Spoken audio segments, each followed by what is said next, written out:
sometime, did you ever think of what the world could be if we worked together now? How hard could it be? Maybe can we moved as a team? Give me one good reason why we shouldn't try,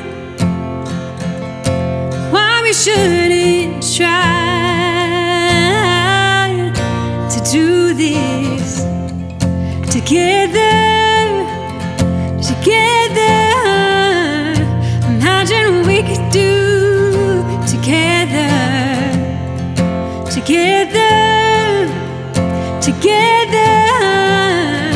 Imagine what we could do together. I know you see that there's a need for community. This world is crying out for unity, for healing, yeah. How hard could it be? Maybe can we moved as a team? Give me one good reason why we shouldn't try, yeah. Why we shouldn't try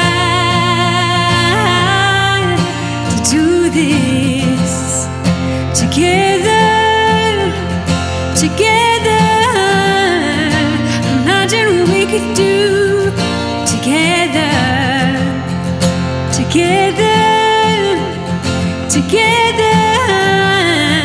Imagine what we could do together.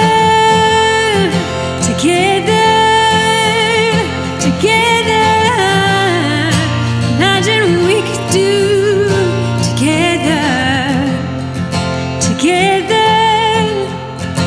together. Imagine what we could do together.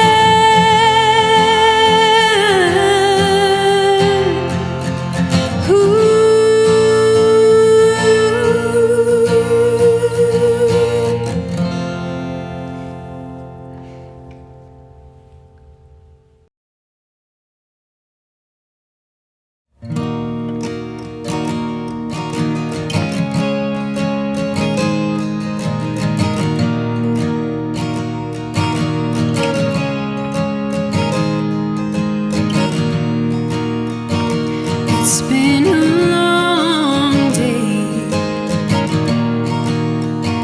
Can't seem to get on the same page. Worlds away. Can you come back to me?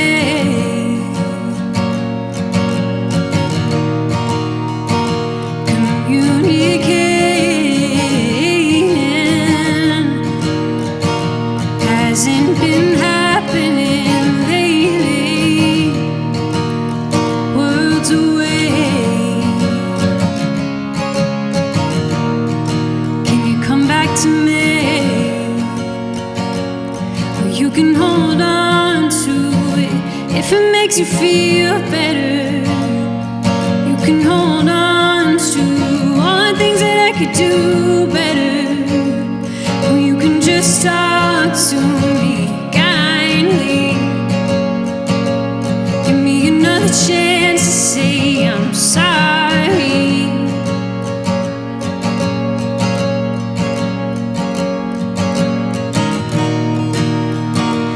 I can be cold sometimes. I hate that I'm not more patient. I'm gonna need a little grace. Can you give that to me? Or you can hold on to it if it makes you feel better. You can hold on to all the things that I could do better. Or you can just talk to me kindly. Give me another chance to say I'm sorry. 'Cause I'm sorry.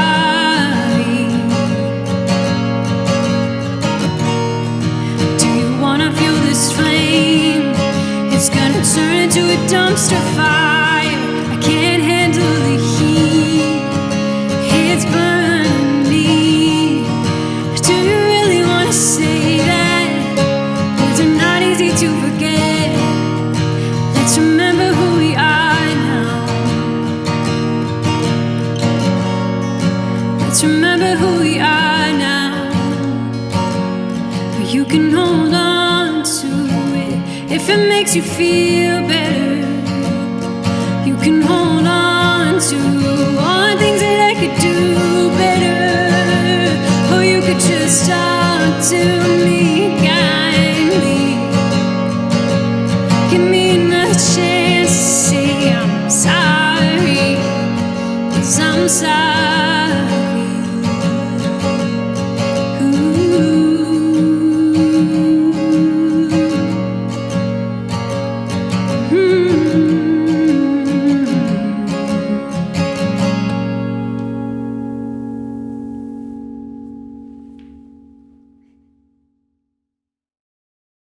Hello and welcome back to DBU. Thanks for watching and please subscribe. Today here at the ranch we have with us Tori Fleming, is that correct? Yes, that is. Tori is a local San Diego artist who's got a gorgeous voice, and you'd know because you just heard it.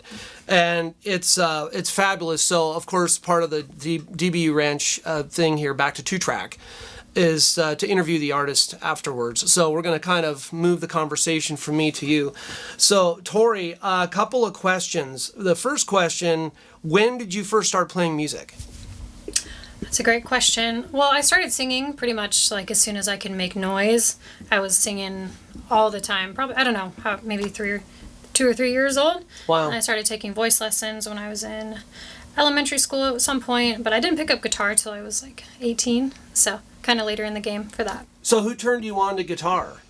Or how did you get turned on to guitar? Yeah, this is kind of a funny story, but I actually went to a Christian school all throughout my life, and we had like, a little chapel kind of thing going on, and they're like, hey, you can sing, like you should learn how to play guitar because you could help with chapel, and like also like they wanted to help me get started with music and stuff like that. But yeah that's how I started. And because I'm missing the one piece of data, so how old are you now? How long have you been playing guitar? So I guess, I'm 29 now, so okay. I guess that'd be 11 years around, yeah. All right. Well, I will say this. I mean, aside from your voice being beautiful, your guitar skills are really good, too. You kind of undersold yourself because you made it sound like, I just kind of strum. Yeah, I do. No, there's a little more going on there than just strumming. Thanks. So, the one question I would move to next is a question you've heard other artists who've come to the DB Ranch thing before. They've been asked the same thing. How was this 2-track or live to 2-track experience different from previous live recording experiences, which in our off-mic sort of discussions, you said you have done this before, live stuff, you think, but how was this different? Well, I think being in a different studio, for one, is a completely different experience, and the last time I did that was a few years ago. It's just a different vibe. It was a little bit more low-key than this. But yeah, I had a great time. I don't really know how. It's just so different, it's hard to even compare. Fair enough. So, moving a little bit more into your influences, who are your biggest musical influence? Yeah, this is always a hard question for me because I've always listened to so much different music at once. Not at once, obviously, sure. But I would say like the one that always pops in my head, which is probably is for a lot of other people too, is the Beatles, just because they have so much different music and so many different sounds, and I've just always loved them. So I'd definitely say they're probably one of my biggest influences. It was my earliest influence as well. Yeah. I mean, when I discovered them, or when my father turned me onto them in the 80s, people were listening to Rat, Poison, and Def Leppard. And here I was listening to the Beatles. Because that was like, oh, this is great. And for me, it was fresh and new anyways, even though it sounded old. It was still neat music. Yeah. And it's funny how that band in particular has sort of survived the test of time. And here we are 50, 60 years later. Not only do we listen to that music with affection, it's actually turned into music that has inspired completely new generations and new genres of music. Totally. and I guarantee you the Beatles back in 1963, when they kind of rolled out onto the pavement, was they couldn't have imagined the footprint or the impact that they would have left, both collectively and individually in their careers. Yeah. Any other music that you're second in command? I was trying to think about it. Mumford and Sons is one that I love. I love Mumford and Sons. I know a lot of people have mixed feelings about them, but I just think they're great. Trying to think what else, like Alicia Keys, a little bit of Cher maybe. Yeah, there's just too many to list. I just love like all genres of music pretty much, so I kind of like take little pieces of different genres and try to include them in the recording process. Yeah. So this sort of leads me to the next question.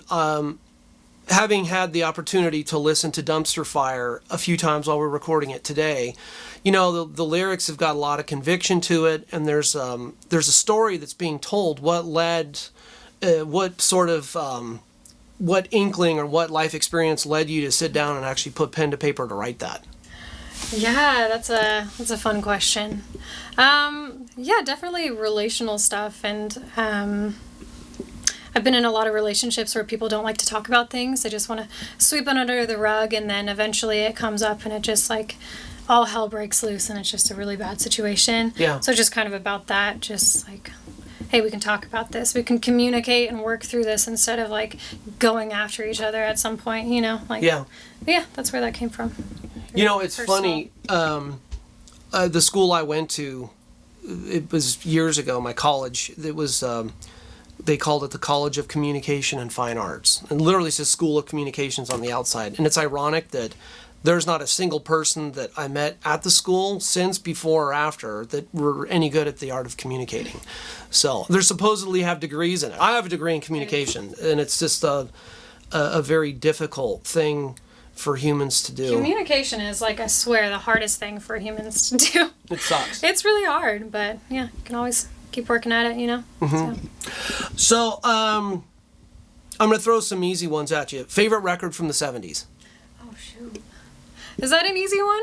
I think it is. Oh, no. It is for me. Yeah, I don't have a specific one, to be honest with you. Yeah, I thought you were going to go with, like, Carly Simon or something. For some reason, I thought you were going to pick that one. Yeah, I don't know. I'm bad about that. Okay. Sorry. One artist that you wish you could work with? Ooh. Dang, that's a good question. So you're at the smorgasbord of artists. Who does Tori pick?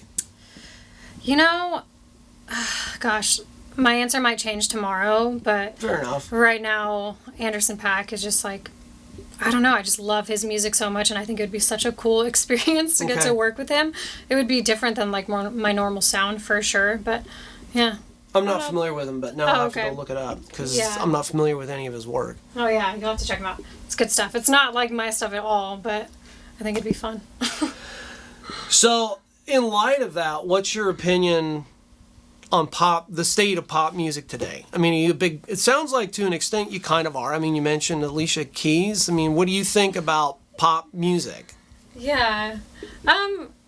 I'm not like a fan of all pop music by any means, but I can usually find something I like in most songs. I don't know. I don't really listen to a whole lot of pop, to be honest with you. So I think there's some good stuff that is popular, but I think most of the better stuff you have to do a little bit more digging for. But, yeah, I think it just depends on the artist, to be honest. I agree, and it's interesting because you sort of articulated my experience as well. The best music is the stuff that we haven't heard yet. The stuff that's been hidden. It's been shelved by a label, or the artists have broken up and the record doesn't get released. Yeah. That's unfortunately the way the business works. It's once you've invested a bunch of money into a record, you're going to continue to invest money in the record because you have to get your money out of it. Yep. And the record that you didn't spend any money on, it's easy to throw it away, and those tend to be the ones that are a little bit more honest in their approach because people are desperate to be seen and heard. Yeah. And that opportunity, it's easy to squander it. And unfortunately, I've seen it happen a lot with bands that I've produced over the years as well. Sometimes you get it and sometimes you don't, and it's not always the money that dictates it. Yeah, for sure. Why don't you give the viewers sort of your digits, your credentials? Like, how do we find you online? How do they find you online? Yeah. So my name is Tori Fleming. You probably already got that, but it's Fleming with one M. If you type into, you won't find me. People make that mistake all the time. But I'm on Instagram. That's like my main thing right now, which is, it's whatever. But it's Tori Fleming Music. If you look me up there, I have music out pretty much everywhere. So if you just look up Tori Fleming, you'll find me. And I'm also recording a new album that I'm really excited about. It's going to be different from everything else I've done. So yeah, please follow, and look forward to sharing more with you. Well, thank you, Tori, for coming over on such short notice. It actually worked out really great. It was a pleasure working with you and getting to hear your sound. Thank you. I had a blast. This was awesome. Well, thank you. Tell your friends. How's that? I will tell my friends for sure. And with that, viewers, thank you for watching. We're happy that you guys have been coming to the channel and viewing it. Hopefully, we'll get more. And I will tell you this, you got more content coming soon. So stick around. And until next time, cheers.